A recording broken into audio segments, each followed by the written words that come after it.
Meus amigos, hoje o nosso tema é viagem. É um tema muito bom, muito interessante. É um tema onde a gente aprende sempre muito. Respondendo a uma aluna, eu vou falar com vocês sobre as minhas viagens em alemão.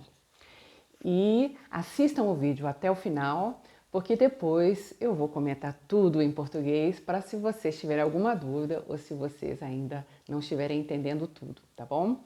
Então, primeiro eu vou falar em alemão e depois eu vou falar com vocês em português sobre as minhas experiências. E atenção, eu estou lançando um e-book em alemão e em português que vai ser publicado logo. Fiquem atentos. No Instagram tem todas as notícias novas, né? O meu Instagram chama Culture and Languages. Se você ainda não está lá, inscreva-se porque é muito legal. Lá você tem todas as novidades, tá bom? Então hoje eu vou falar sobre as minhas viagens, primeiro em alemão e depois em português, tá? Reisen ist schön. Ich liebe es zu reisen. Damit lernen wir viel. Ich hatte das Glück, viel zu reisen. In mein Land, Brasilien und außerhalb. Ausführlich erzähle ich in meinem Buch davon, in mein E-Buch davon, das auf Deutsch und auf Portugiesisch bald veröffentlicht wird. Studiert habe ich in Rio de Janeiro, ja, wohin ich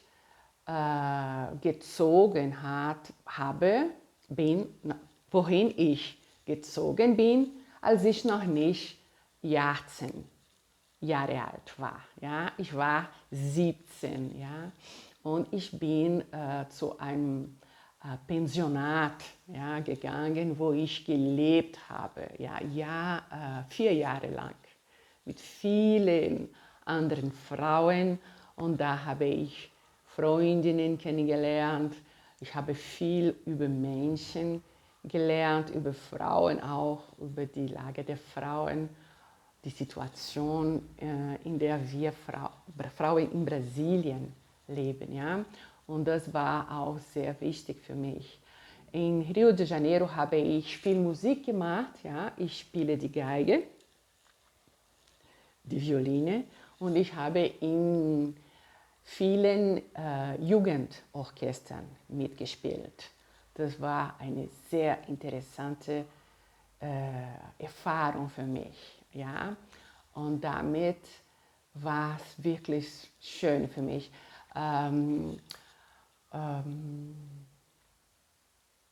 Rio de Janeiro ist eine wunderschöne Stadt, die mich immer fasziniert hat. Ja?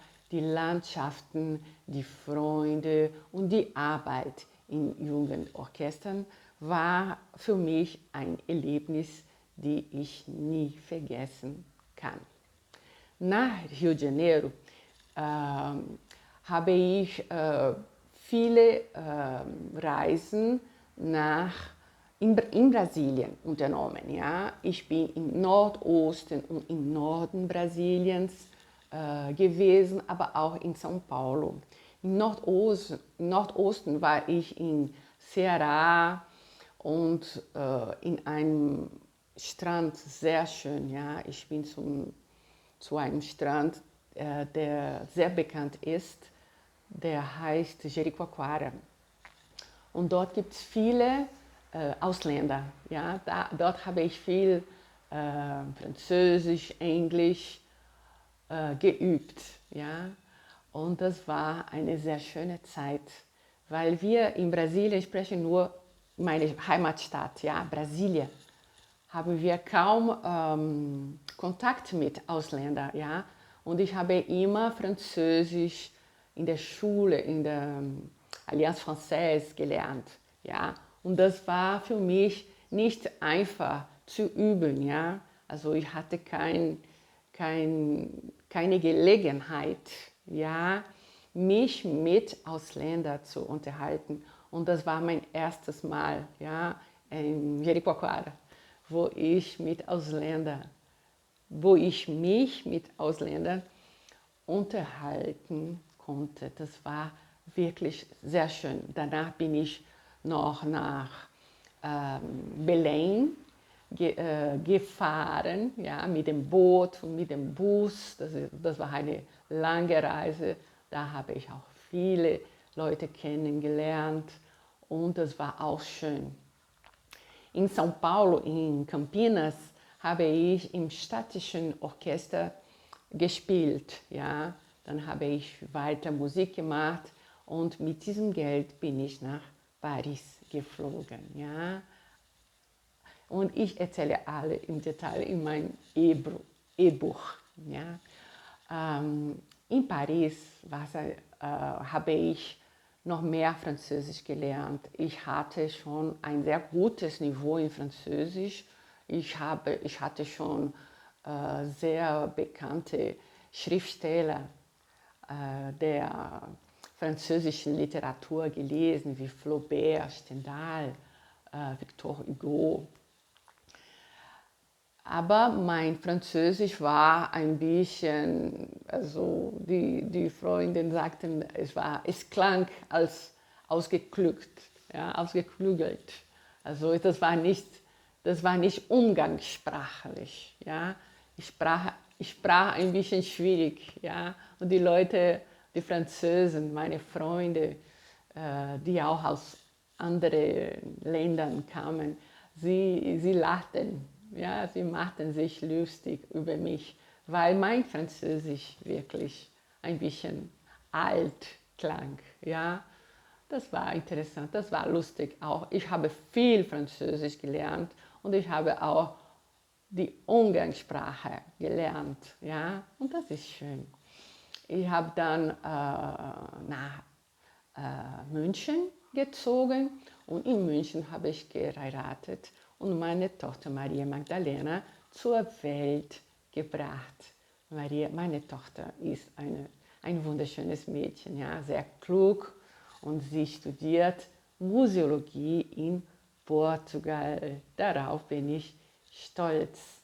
Sie gibt auch Online-Yoga-Unterricht, ja, und das macht Spaß, mit ihr online zu sein. Sie ist in Portugal und ich hier in Brasilia. Ja, das ist schön.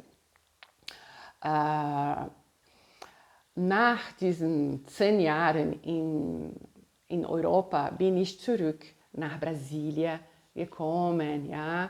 Ich bin geschieden und das war auch nicht einfach, ja, weil wir uns sehr leicht an den Fortschritt anwohnen. Ja? Und hier in Brasilien haben die Frauen eine Situation, die nicht so einfach ist. Ja? Hier sind die Frauen den Männern sehr unterworfen und sie haben viele haben nicht viele Rechte. Ja? Es gibt Gewalt und also die Regierung ist nicht besonders gut. Ja? In dieser Richtung. Und deswegen war es für mich ein bisschen schwierig, wieder in dieser Mentalität. Ja, ich hatte immer den Eindruck, dass nichts passiert war in diesen 10 Jahren. Ja. Alles war geblieben und die Leute hatten immer dieselbe Mentalität. Sie hatten nichts gelernt. Ja. Sie waren nicht in dieselben Situationen wie ich. Ja. Sie hatten nicht dieselben Herausforderungen. Ja. Und so hatte ich immer den Eindruck, ich war die Einzige, die diese Schwierigkeiten hatte. Ja. Aber wir sind hier auf der Erde, um uns zu entwickeln. Und dafür müssen wir diese innere Reise unternehmen. Ja? Wir müssen sehr geduldig sein und wir müssen Verständnis mit uns selbst haben und vergeben. Ja? Wir müssen uns vergeben. Niemand ist perfekt und wir sind hier, zu lernen. Ja? Habt ihr alles verstanden? Então eu vou falar para vocês agora um pouco sobre o que eu disse em alemão. Tá gostando do vídeo? Lembre-se de dar a sua curtida e se inscrever no canal, porque esse trabalho aqui é para você, é para nós, né? Então, inscreva-se e curta. Eu estou falando sobre as minhas viagens, né? A minha primeira viagem foi quando eu tinha 17 anos ainda, foi para o Rio de Janeiro.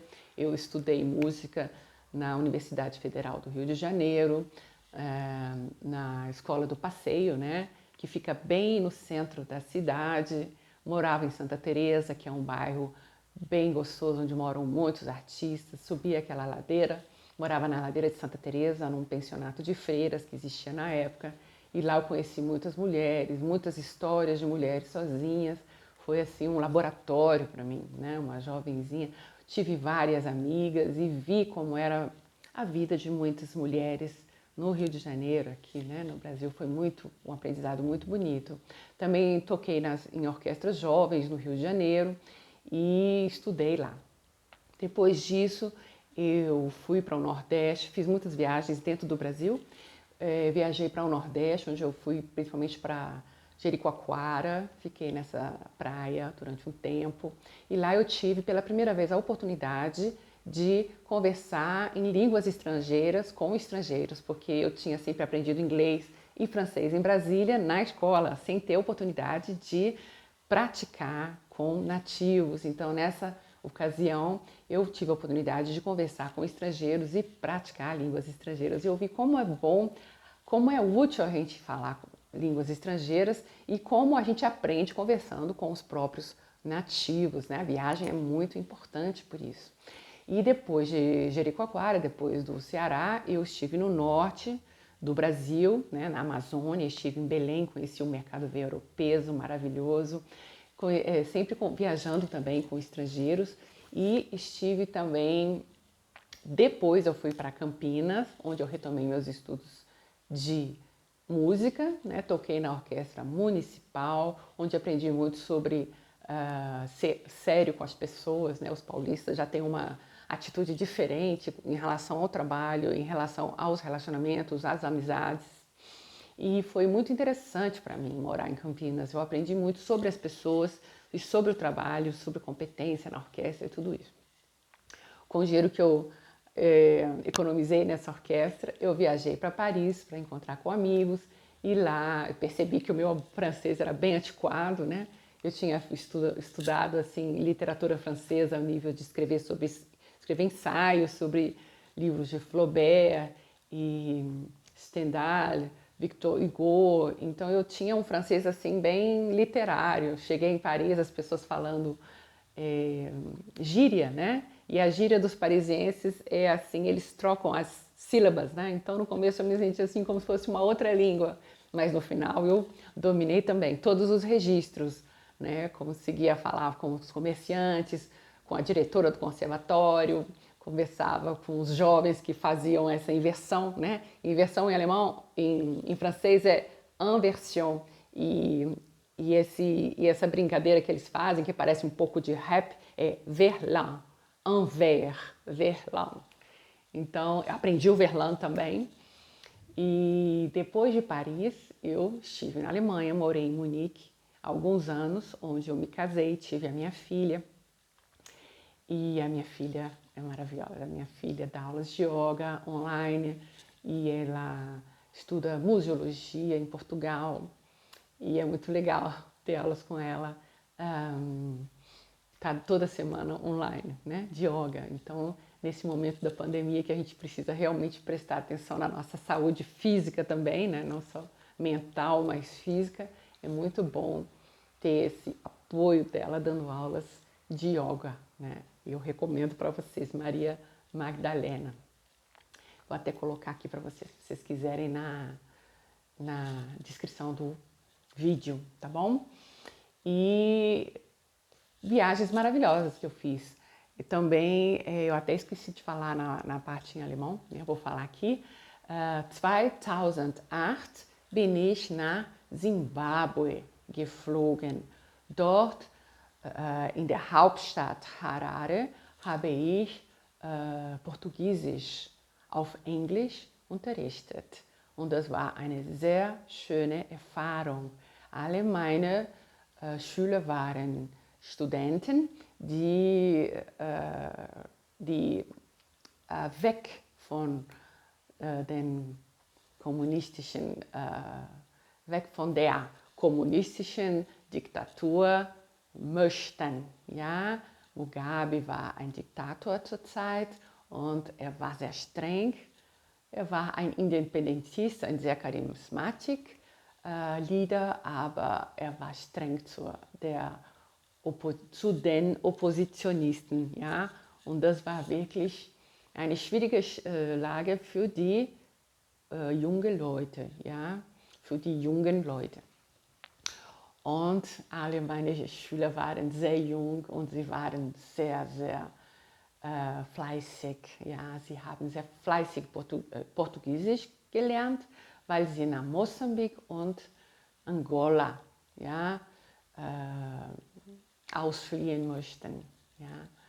Então, em 2008, eu fui para o Zimbábue, tive a oportunidade rica, né, de dar aulas na capital Harare de português, dava aulas em inglês, e os meus alunos eram todos estudantes da universidade que queriam imigrar para países de língua portuguesa, porque havia uma ditadura na época comunista do Mugabe, que era um dos líderes da independência, e ele tinha todo um carisma e muitas pessoas gostavam dele, mas os jovens queriam ir embora, os jovens queriam alguma coisa nova, queriam mais liberdade, né? Então eles aprendiam português e os meus alunos eram muito aplicados, eles faziam todos os exercícios, escreviam as redações várias e várias vezes.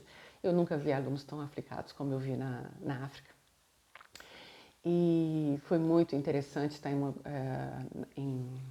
em Harare, porque eu aprendi, eu vi como existem tantas línguas na África, né? Línguas interessantes, né? Muitos dialetos, né? Por exemplo, em Harare, eu soube que tinha 2 dialetos principais, que era o Shona e o Zulu. O Zulu era uma tribo assim mais guerreira, que foi quase dizimada, porque eles não aceitaram a colonização. Mas os Shonas, eles fizeram algumas concessões e eles sobreviveram, trabalhavam lá. E o Shona, eu aprendi Shona, né? É uma língua muito interessante. Então, por exemplo, você diz a mesma coisa que você diz, eu quero fazer isso, eu vou fazer isso e eu faço isso. Né? É a mesma estrutura. Então, assim, tem toda uma simplicidade que é assim profunda. E eu também fiquei muito admirada com a cultura africana ali do sul da África, né? É a África subsaariana, mas é pertinho da África do Sul. É a antiga Rodésia, né? O Zimbábue é a antiga Rodésia. E eles são muito assim conscientes da própria cultura e eles são muito, para eles é muito claro o que é importante para eles, o que eles aceitam, o que eles não aceitam. E a religião deles é muito bonita. Eles têm assim, tem algumas igrejas, né? Eu frequentei a igreja luterana onde eu tocava violino nos cultos, né? Nos domingos, tinha cultos em alemão e cultos em Shona. Os cultos em alemão eram assim bem bonitos, com música assim ensaiada, muito bonita. Nós fazíamos repertórios novos. O pastor tocava piano, a esposa dele, minha amiga, tocava violino. Nós fazíamos duetos. Era assim muito, muito bonito o culto em alemão. Mas o culto em Shona, uma vez eu assisti, era um culto onde eles tocavam percussão e era muito emocionante como eles cantavam e dançavam. E os africanos não conseguem, num culto, não dançar. E todo o louvor a Deus, a eles, é um louvor assim com corpo e alma. E eu vi também muitas igrejas em que eles faziam cultos a noite inteira dançando embaixo de árvores. É muito bonito. Eu fiquei muito tocada com a cultura africana. E falando sobre isso, você que está gostando desse vídeo e que já curtiu, nós vamos ter uma live sobre o Dia da África, agora terça-feira. Participe, vai ser aqui no YouTube e eu conto com a sua presença, tá bom?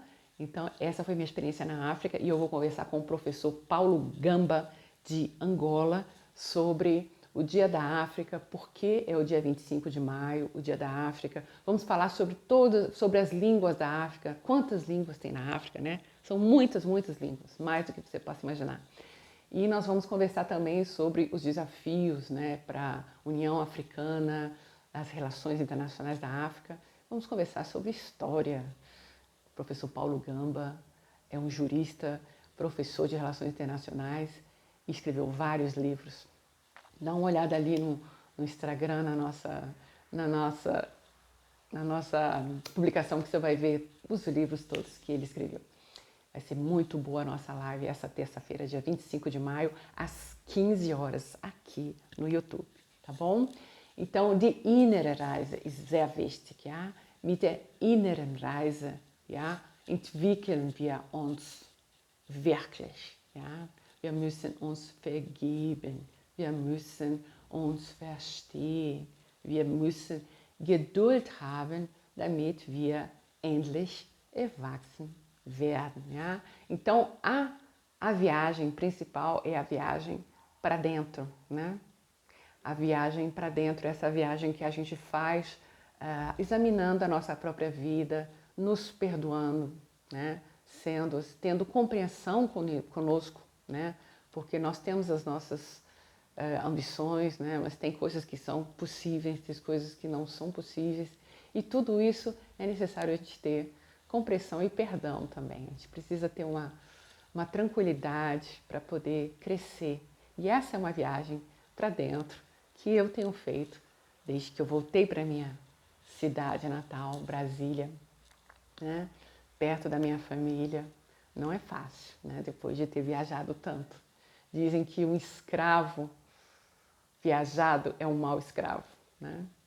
Então a gente já viu como acontecem as coisas em outros lugares, como são as regras e os hábitos e os costumes em outros países. Então, algumas coisas aqui a gente não aceita mais, a gente fica mais crítico, né? Mas esse é o caminho da gente se conhecer melhor e compartilhar as nossas experiências, tá bom? Então, se você gostou desse vídeo, compartilhe ele com seus amigos, mostra para eles como tem coisas interessantes que a gente pode trocar ideias, e comente aqui embaixo quais foram as viagens que você fez, que viagens que marcaram a sua vida, o que realmente chamou a sua atenção em outros lugares onde você esteve, que realmente tocou você, que mudou a sua visão de mundo e que transformou o seu ser. E que depois, quando você voltou para a sua terra ou quando você não voltou, fez com que você realmente tivesse uma atitude diferente, diferenciada, né? Em relação a você mesmo e aos outros. Então, eu sou grata a todos que assistiram ao vídeo e espero os comentários, vou estar aqui comentando com vocês e até o próximo vídeo. Vielen Dank für das Zuschauen und bis zum nächsten Video.